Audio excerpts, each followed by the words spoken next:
I would value the doctor's opinion on the first thing, but on the second, none of his business. None of his business. Because you're in a relationship with someone who doesn't think you're ugly.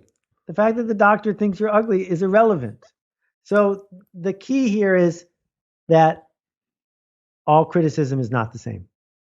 Just because someone found 2 earbuds and listened to your podcast doesn't mean you care about their opinion. It may very well be that they should listen to somebody else's podcast. You're not trying to be Joe Rogan. So if they want to listen to Joe Rogan, they should go over there. If they start saying you need to do these things to be more like Joe Rogan, so I'll like you, you need to say Joe Rogan's over there. And that was a huge lesson for me to figure out who are we seeking to serve? Where's the smallest viable audience? And how do I ignore everyone else? So 15 years ago, I took comments off my blog and there was an outcry. This is not a real blog. There's no comments. Don't you care? Blah, blah, blah. I realized if I left the comments on, I was going to write every blog post a little bit longer, explaining myself a little bit more, trying to get rid of any place for someone to criticize me. And eventually I'd have no blog. So I had a choice, blog with no comments or no blog. And I got rid of the comments. And 10 years ago, I stopped reading the reviews on Amazon. Haven't read one ever since. And my writing has gotten better, not worse. Because a 1-star review doesn't tell me I did a bad job. It tells me the wrong person read my book. Yeah. You liked that last video, huh? They said what? I need to... What? I need to... Listen. Tell them this for me. I don't give a fuck. Right. Tell them that. Right. Because, listen. I'm trying to create, man. And I don't have... No. Everybody's opinion don't... Everybody's... All right. You going to let me... So we going to fall out about what somebody else said.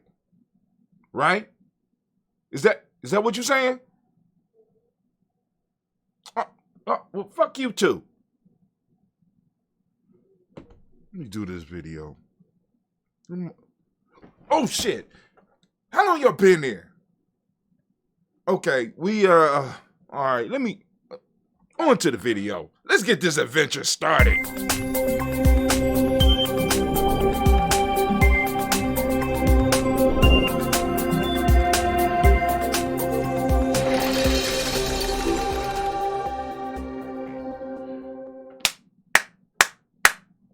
Ladies and gentlemen, you just got an opportunity to listen to the wise Seth Godin as he brought and broke it down for you. Everybody's opinion does not matter. Family, listen. Those of you that are creative, some of y'all are sitting around right now concerned about what people's opinions say about you. Now, you need to go back to the last video I did on CeeLo because I didn't even get to the point where CeeLo says, let your mortality be your motivation. But then he went into a small little rant about how we don't care about. We're not scared of COVID. We're not scared of jail. We're not scared of death. The only thing it seems that we're scared of is other people's opinions and family. For those of you that are creative and want to start getting your stuff out, I am here to tell you, as CeeLo told you, as Seth Godin told you, that everybody's opinion does not matter, especially if they're not in the game that you're trying to get into. Understand, right? Many of you are being held back by other people's opinions, or at least your imaginations about other people's opinions. And family, I'm telling you, stop giving a fuck. Get out and start creating. There's an ebook in you. There's an e-course in you. There's some creative music in you. There's some creative food in you. There's something that the world is waiting for. You chose to be born at this time. We are at a monumental time where everything we do can be broadcast to everybody else in the world and for free. And we got people still sitting around worried about other people's opinion. Listen, family, if you are that concerned about it, cut off your comments. Don't even respond to the comments. Don't even read the comments. Just keep creating. Family, please understand. I have been doing this before podcasting became popular, before streaming blew up. I've been doing this, and I'm trying to tell you, family, it does not matter how many people you got watching you. It does not matter how big you get. It does not matter how small you stay, like myself, right? What matters is the fact that you know you are doing what you were born to do. And for you not to do what you was born to do is, in a sense, to submit yourself to a prison, to a life of hell. Listen to me, family. The Daily Toast has kept me sane. Me doing my podcast before podcasting was popular, before streaming was popular. Me doing these things have kept me sane.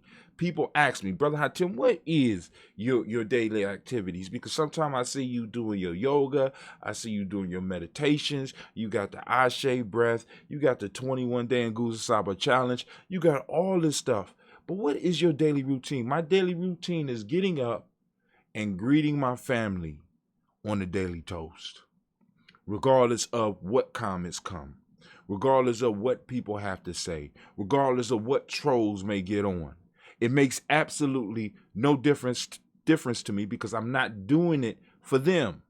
As Seth Godin say, maybe they are listening to the wrong individuals, right? Maybe you need to go find that one person that is out there trying to please you, because it's not you and it's not me. I have an audience, small as it may be, but it's powerful. And you have an audience too, and they're waiting for you to stop being scared. Family, if you're ready to take this step, right, you're ready to move into some realness, go and get our free e-course. Get our free G&J, get free G&J e-course. Go to freegnjecourse.com. Get our e-course. Join the tribe. You know what I'm saying? If you need help with setting up your podcast, if you need help with creating your stream, if you need help with your social media presence, hit us up at gnj.media. Hit us up at Gye-Nyame Journey. Inboxes. Let's holler. Let's talk.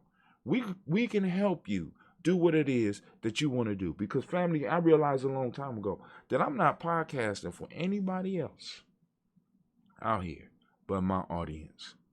And I know one day, one of my children, because I podcast and stream every day, I know for a fact that one day, one of my children, after I pass away, or one of my grandchildren, that hopefully one day I'll be able to have them sit up in my lap and be able to chill with me and have conversation with me about my life, might need some motivation on any one of those days in the 365-day-a-year calendar. And they're going to be able to go to that very date. And they're going to be able to look at that date. And they're going to be able to see multiple podcasts that I did on that same date in years prior to them being born. And they're going to be able to get words of wisdom from myself. Family, I'm podcasting. Not for now. And if the fame or money comes with this, beautiful. If not, I'm leaving a legacy. I'm leaving a legacy, and I'm leaving a library of information for my children, my children's children, on to infinity.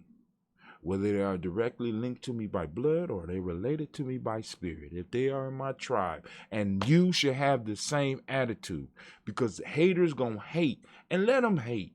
And just skip right past their comments, or better yet, do like Seth Godin said. Because think about this.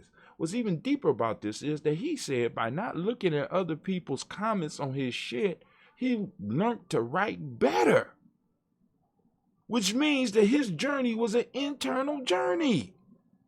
He was able to push himself to his limits, and he was able to surpass his limits. He was able to increase his output, as well as it increased the quality of the output, because he didn't listen to what other people outside of what he was doing had to say. What's stopping you, family? Join us here on Gye-Nyame Journey. Join the tribe. What are you waiting for? We here for you. Peace.